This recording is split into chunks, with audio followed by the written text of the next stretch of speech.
I want to talk to you today about John Stuart Mill's arguments in favor of freedom of speech. In On Liberty, he has a chapter on the liberty of thought and discussion, and it's dedicated to showing why it's important to have freedom of speech, to respect people's right to hold and to express their own views. Now, Mill's condition on this is not absolute. He thinks there are certain restrictions on speech that are legitimate. For example, it is possible to restrict the manner and time of speaking. You cannot broadcast loudly in the middle of the night around residences, for example, and that has nothing to do with the content of the speech. And so he's primarily focused on content. And even when it comes down to content, he says, look, there are direct threats of violence. There are things done to incite violence that might have to be prohibited. But in the main, he says, freedom of speech is very important.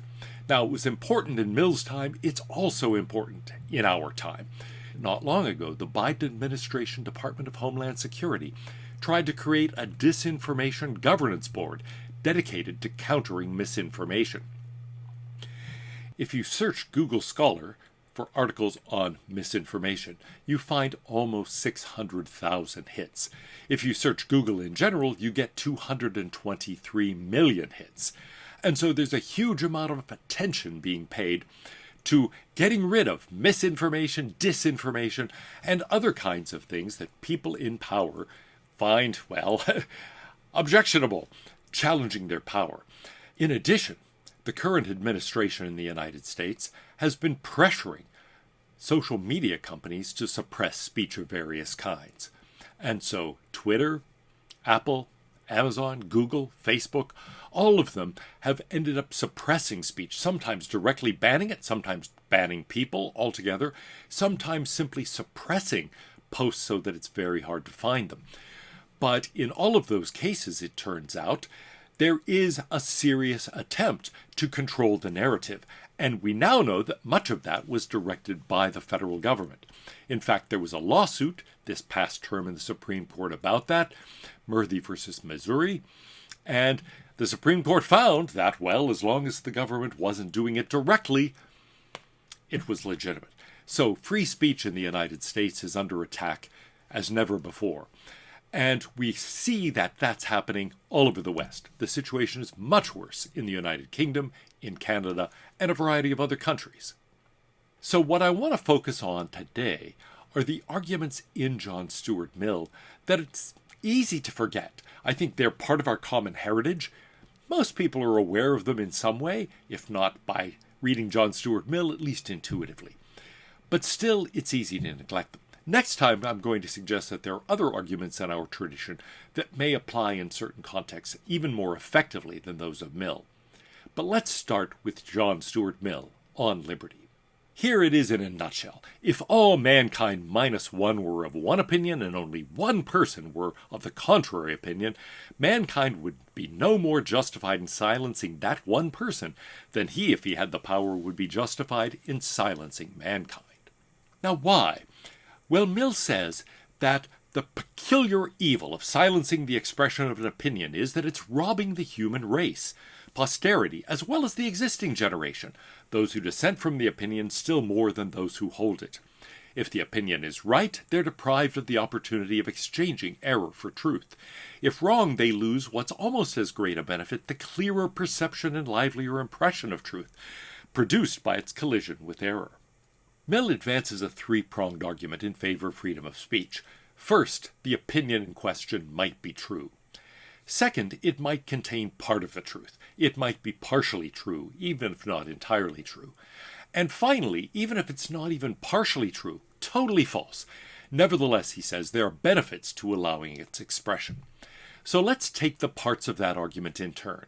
First of all, the opinion may be true. First, the opinion which it is attempted to suppress by authority may possibly be true. As H.L. Mencken put it, all the durable truths that have come into the world within historic times have been opposed as bitterly as if they were so many waves of smallpox. Now, Mill advances his argument here in an interesting way. He says, first, if any opinion is compelled to silence, that opinion may, for aught we can certainly know, be true. To deny this is to assume our own infallibility.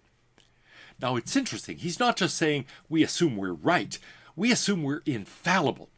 That's a very strong burden. What beliefs do you have that you think you could not possibly be wrong about?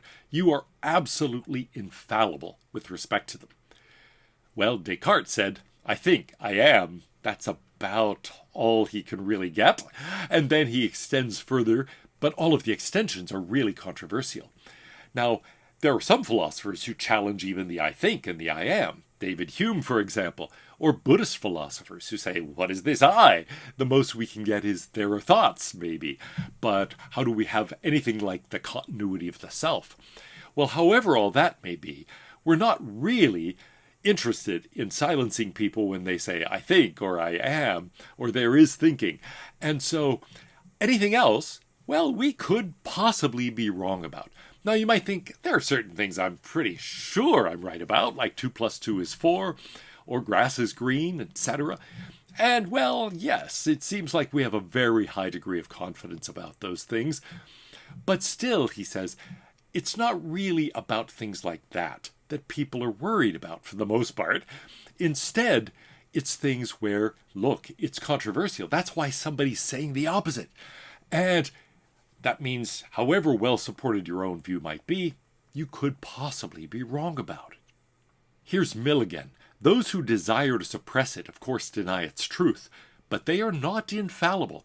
They have no authority to decide the question for all mankind, and exclude every other person from the means of judging.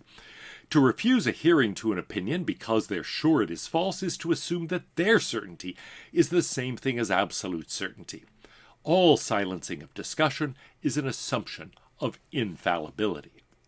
Now, this is critically important, not simply because, look, people are generally wrong when they assume that they're infallible, but also because we have faith in inquiry, scientific inquiry, or other kinds of inquiry, because we think the processes are self-correcting.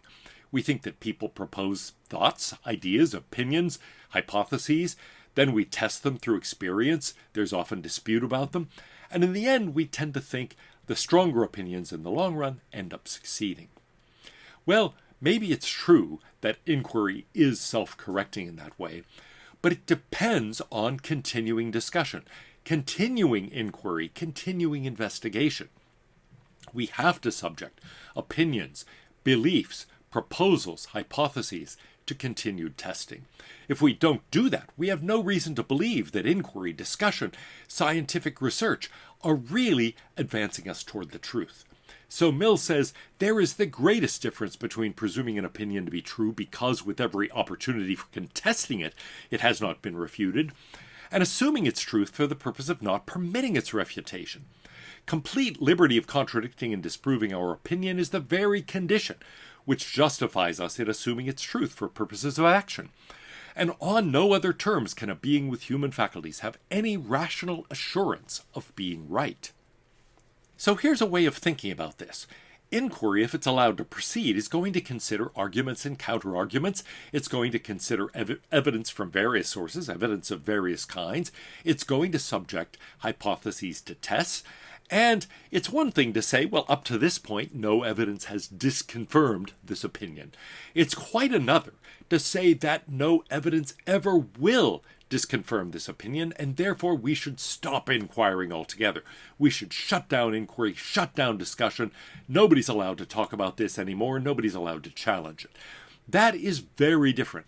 We're assuming something there about the future, not about the present and the past. It's one thing to say, so far, this belief looks pretty good. Nobody's been able to disconfirm it, so up to this point, it seems solid. It's another thing to say, up to this point, it seems solid, and nobody ever will disconfirm it. No evidence will ever appear that counts against it. So let's stop looking into it, let's stop inquiring. But that's what the person who tries to silence an opinion is doing.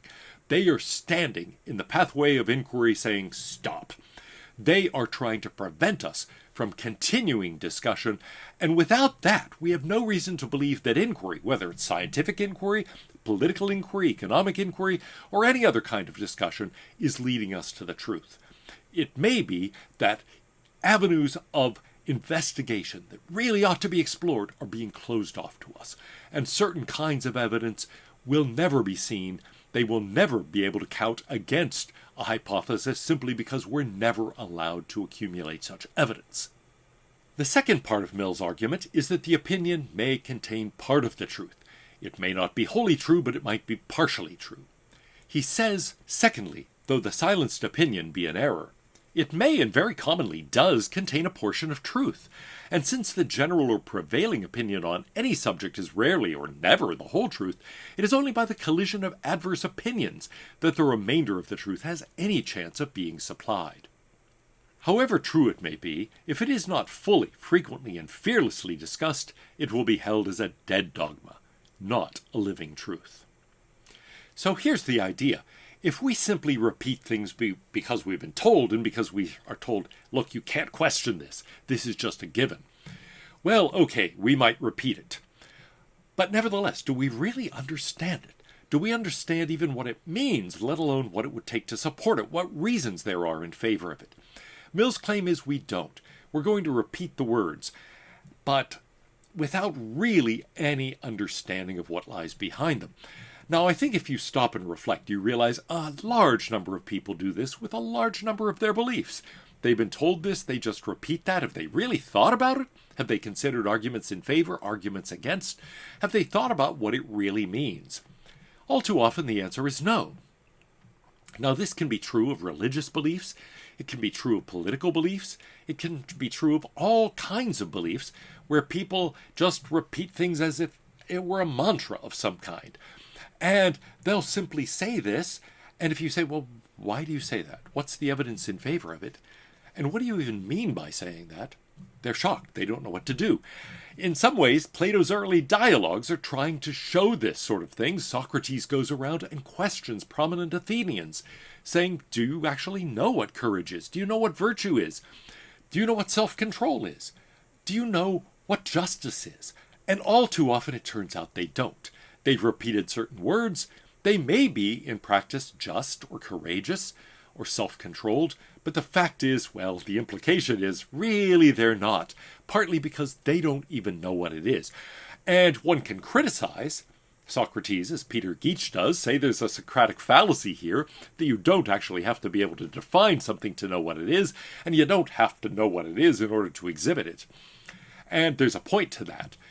But I think what Plato and Socrates specifically are getting at is that too many people are going around acting as if certain concepts and certain truths are simply self-evident, that they don't really need to be supported, they don't even need to be understood. They're held as dead dogmas, not as living truths. And so Mill says we have to be very careful about that. If we suppress opposing opinions, we will simply repeat certain things as mantras without fully understanding them. We will have slogans, but we won't know what lies behind them. So Mill says beliefs not grounded on conviction are apt to give way before the slightest semblance of an argument. Assuming that the true opinion abides in the mind, but abides as a prejudice, a belief independent of and proof against argument, this is not the way in which truth ought to be held by a rational being. This is not knowing the truth. Truth thus held is but one superstition the more. Now, partly, Mill's claim is, if you don't understand why you hold this, if you don't understand how you could support it, if you haven't encountered arguments on the other side so that you know how to defend it, well then, it's a pretty thin belief. You don't really know your own side of the question. You not only can't defend it and can't support it, you don't really understand it. So he goes on. He who knows only his side of the case knows little of that. His reasons may be good, and no one may have been able to refute them, but if he is equally unable to refute the reasons on the opposite side, if he does not so much as know what they are, he has no ground for preferring either opinion. In cases like that, Mill says, the meaning of the doctrine itself will be in danger of being lost or enfeebled, and deprived of its vital effect on the character and conduct, the dogma becoming a mere formal profession, inefficacious for good, but cumbering the ground, and preventing the growth of any real and heartfelt conviction from reason or personal experience. So let's sum up. Mill's case is this. First of all, an opinion you want to silence might be true. And indeed, we've seen again and again over the past few years, opinions that people tried to suppress, that the government tried to suppress, turn out to be correct. And so within a few months, something that was derided as a baseless conspiracy theory turns out to be accepted opinion. The examples are so numerous I won't go through any here. But it's easy to observe that all too often the authorities turn out to be wrong. There's a sort of joke, a meme as it were, that, hey, it's not like it's a game or anything, but at this point the conspiracy theorists are up 17-0, and sometimes it really does feel that way. Secondly, the opinion that people are trying to suppress might be part of the truth. It might not be wholly true, but there may be elements of truth within it. And we won't really understand the truth unless we tease out those elements and are able to incorporate aspects of that suppressed opinion into our own views. And finally, even if the opinion is completely wrong, having to confront it, having to argue against it, is something that reinforces our belief in the truth. It keeps us well aware of the arguments on both sides, why we believe that. It turns our belief into knowledge if it's strong enough, and it keeps the meaning of what we believe firmly in front of our minds. If we don't do that, if we never confront counter-arguments, we won't even understand what our belief means, let alone know how to support it. So it will be a thin reed, easily blown over in the wind. We'll be repeating it as a superstition, not really as a belief, let alone an item of knowledge.